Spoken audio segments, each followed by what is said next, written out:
నమస్తే సార్, మీ పేరండి? నా పేరు మురళీకృష్ణ సార్. నేను అనంతపూర్ కార్పొరేషన్లో ఎగ్జిక్యూటివ్ ఉపాధ్యాయునిగా పనిచేస్తున్నాను సార్. మరి మీకు టీచర్ జాబ్ అనేది ఏ సంవత్సరంలో వచ్చింది, ఏ డిఎస్సి ద్వారా వచ్చింది సార్? నాకు మెగా డిఎస్సి 2025లో వచ్చింది. మాకు నోటిఫికేషన్ వచ్చేసి ఏప్రిల్ 25 దగ్గరలో విడుదలైంది. అక్టోబర్ 3 నాటికి మేము జాబ్లో జాయిన్ అయినాం సార్. సార్, మరి ప్రధానంగా ఈరోజు వైసీపీ పార్టీ వాళ్ళు 2025లో నిర్వహించినటువంటి మెగా డిఎస్సీలో అక్రమాలు జరిగినాయని, ఉద్యోగాలన్నీ హారిజంటల్ వర్టికల్ రిజర్వేషన్స్ ప్రకారం ఇవ్వలేదని, ఉద్యోగాలని అమ్ముడు పోయినాయని, డబ్బులతో కొనుక్కున్నారు, డబ్బులకు అమ్మేసుకున్నారని చెప్పేసి రకరకాల ఆరోపణలు చేస్తున్నారు.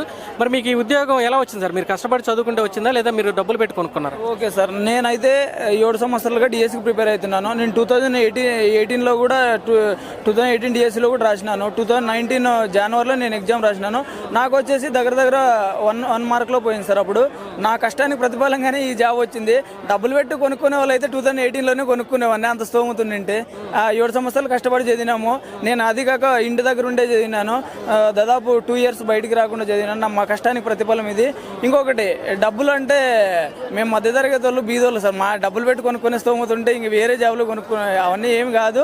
ఇంకొకటి, దీనిపై ఆధారాలు లేని ఆరోపణలు ఎన్ని చేసినా ఏమి జరగదు సార్. మనకు రాష్ట్ర స్థాయిలో అత్యున్నత న్యాయస్థానం హైకోర్టు ఉంది. మీ దగ్గర ఆధారాలు ఉంటే సమర్పిస్తే వాళ్ళ మాటను మనం అందరూ గౌరవిస్తాం. ఏమున్నా కూడా మనం కోర్టులో తేల్చుకోవచ్చు. ఇంకొకటి, ఒక ప్రెస్ మీట్లు పెట్టి ఇదిగో అది జరిగింది, ఇది జరిగిందంటే మనకంటూ ఒకటి ఉంటుంది సార్, ఆధారం అనేది ఉంటుంది. కోర్టులో సబ్మిట్ చేస్తే వాళ్ళు హైకోర్టు అనేది క్షుణ్ణంగా పరిశీలించి దానిపై ఒక స్టేట్మెంట్ ఏదో ఒకటి ఇస్తుంది. అది కాకుండా భావ ప్రకటన హక్కు మనకు ప్రతి ఒక్క వ్యక్తికి ఉందని ఏదో మనకు తోచింది మనం మాట్లాడడం సమంజసం కాదు. ఇంకొకటి, మేము దాదాపు 7 సంవత్సరాలు కష్టపడితేనే మాకు ఈ జాబ్ వచ్చింది. అంతేగాని ఇప్పటికీ కూడా మెరిట్ లిస్ట్ అనేది ఇప్పటికీ కూడా అందుబాటులోనే ఉంది, చూసుకోండి. మాకంటే ఇప్పుడు నాకన్నా ఎన్నుకుండే వాళ్ళకి జాబ్ ఇచ్చి నాకు ఇవ్వకుండా నేను అబ్జెక్షన్ పెడతాను. గ్రీవెన్స్కి నేను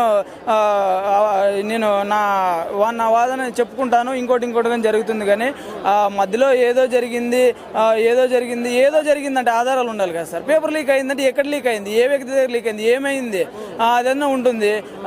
అది కాక నార్మలైజేషన్ కూడా పారదర్శకతతోనే జరిగింది. ఈరోజు చాలా మంది ఈ నోటిఫికేషన్తో ఏకీభవించినారు. మేము దానికి వెళ్ళినప్పుడు, వెరిఫికేషన్కి వెళ్ళినప్పుడు ఇంకోటి కానీ ఎవరు బయటకు వచ్చి ఏం మాట్లాడలేదు. జాబ్ రాకుండా వాళ్ళకి అది సహజము, మాకు రాలేదే వాళ్ళకి వచ్చిందని ఇంకోటి మాట్లాడడం సహజము. అందరికీ తెలుసు ఏం జరిగిందనేది అందరికీ తెలుసు.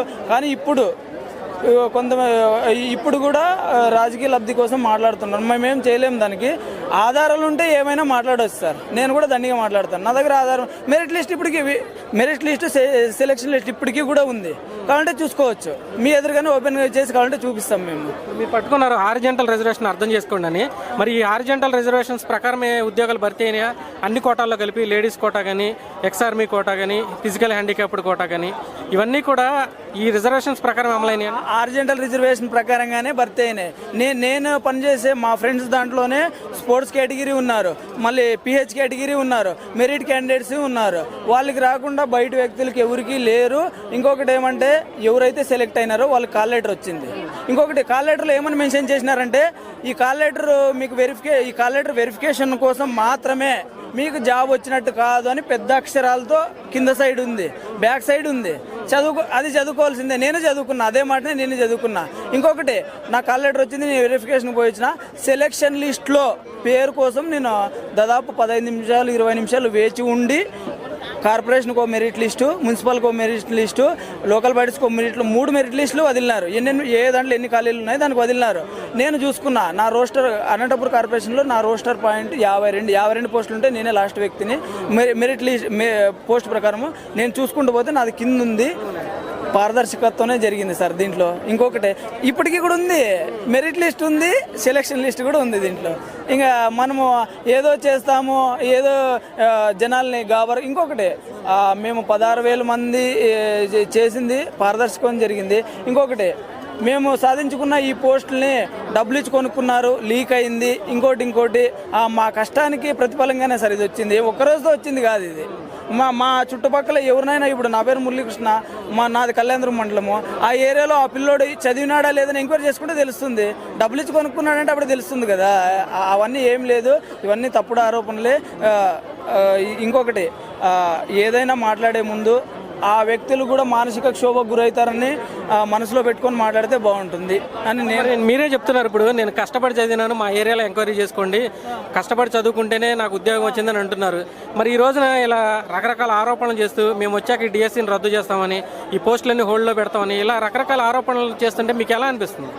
నేను చెప్పాను కదా సార్, మానసికంగా చాలా ఇబ్బంది, చాలా అన్కంఫర్టబుల్గా ఉన్నాం సార్ మేము. ఇంకొకటి, ఈరోజు ఇక్కడికి మేము వచ్చే కూడా మేము కష్టపడి సాధించుకునే పోస్టులు మాకెవరు ఇవ్వలేదని మేము ఖండించడానికి ఇక్కడికి వచ్చిండేది. మా భవిష్యత్తు కోసమే మేము వచ్చిండేది, కానీ మమ్మల్ని ఎవరు ప్రభావితం చేయలేదు. మాకు అవసరం కూడా లేదు సార్. ఇప్పుడు నా జాబ్ని నేను కాపాడుకుంటాను అంతేగాని వేరే ఏం అవసరం సార్. ఈరోజు నా కుటుంబం కోసం నేను జాబ్ తెచ్చుకున్నాను, ఈరోజు లేదు అది చేస్తాను ఇది చేస్తానంటే మా కుటుంబం అంతా రోడ్డున పడే పరిస్థితి వస్తుంది. అది అందరికీ తెలిసిండేదే. ఇంకా ఒక కుటుంబం అనేది ఒక వ్యక్తి పైన ఆధారపడి ఉంటుంది. జాబ్ వచ్చిన మధ్యతరగతి వాళ్ళంతా ఇంకా చూసింటాం మనము. ఇంకా మన కళల్ని సాకారం చేసుకునే సమయంలో మేము రద్దు చేస్తాము. అది రద్దు చేయడానికి దానికి ఒక ప్రాసెస్ ఉంటుంది. ఇంకొకటి సార్, ఇది మెయిన్ వచ్చేసి రాజకీయంగానే ఉంది. ఇది రాజకీయ కోణంలోనే ఇదంతా ఉండేది, ఇంకోటి ఏం లేదు.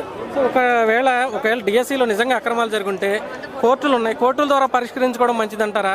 ఇలా రోడ్లెక్కి ఏదో జరిగిపోయిందని ప్రజల్లో అపోహలు సృష్టించడం మంచిదంటారా? నేను అదే చెప్తాను, ఆధారాలు కావాలి కదా సార్. సుప్రీంకోర్టుకైనా వెళ్ళండి, హైకోర్టుకైనా వెళ్ళండి. ఈరోజు వాళ్ళు ఫైల్ చేసే కేసుకి మేము ఆపోజిట్ కాదు కదా. వాళ్ళు ఫైల్ చేసే కేసుకి మేము ఆపోజిట్ కాదు. న్యాయస్థానాలు ఉన్నాయి, మనకు న్యాయం జరుగుతుంది. కోర్టుకు వెళ్తే జరుగుతుంది, బయట నిలబడి మాట్లాడితే ఏం జరుగుతుంది? Thank you sir.